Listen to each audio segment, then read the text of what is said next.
Welcome to Copa guide. आज के इस वीडियो में आपको ले चलेंगे आर्टिफिशियल इंटेलिजेंस के विकास और उसके रोमांचक सफर पर। तो चलिए देखते हैं कि 1950 की एक साधारण सोच से लेकर आज के जादुई जनरेटिव एआई तक मशीनों ने इंसानों की तरह सोचने और रचना करने का सफर कैसे तय किया। तो सबसे पहले बात करते हैं 1950 के दशक की, जब एलन ट्यूरिंग ने ट्यूरिंग टेस्ट के जरिए ये सवाल उठाया कि क्या मशीनें सोच सकती हैं।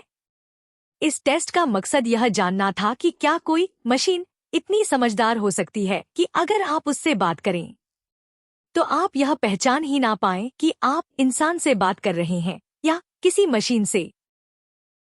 इसके बाद 1956 में जॉन मकार्थी ने आर्टिफिशियल इंटेलिजेंस शब्द दिया, इसलिए इनको आर्टिफिशियल इंटेलिजेंस का जनक भी कहा जाता है।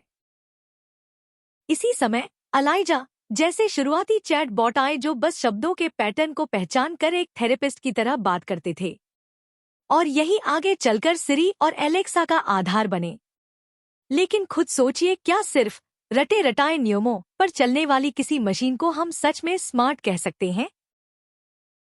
शायद नहीं, और इसीलिए दूसरा बड़ा बदलाव आया मशीन लर्निंग और डीप लर्निंग के युग के साथ। अब मशीनों को नियमों से आजाद करके सीधे डेटा से सीखना सिखाया गया। ये बिल्कुल वैसा ही है जैसे कोई बच्चा दुनिया को देखकर गलतियां करके धीरे धीरे सही फैसले लेना सीखता है।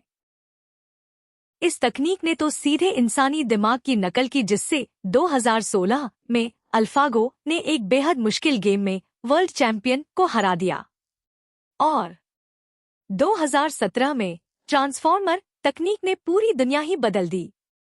और अंत में हम पहुंचते हैं आज के दौर में, यानी जनरेटिव एआई। देखिए, पुराने सिस्टम सिर्फ डेटा समझते थे या भविष्यवाणी करते थे, लेकिन जनरेटिव एआई नई कहानियां, शानदार तस्वीरें और संगीत भी खुद बना सकता है। मतलब अब मशीनें सिर्फ जानकारी दोहरा नहीं रही, बल्कि वे खुद एक रचनात्मक कलाकार बन गई हैं। क्या मशीनें सोच सकती हैं कि एक साधारण विचार से शुरू हुआ ये सफर आज की नई दुनिया रचने वाली तकनीक तक पहुंच गया है, जो वाकई किसी जादू से कम नहीं है। Thanks for watching. Subscribe COPA guide for more informative videos.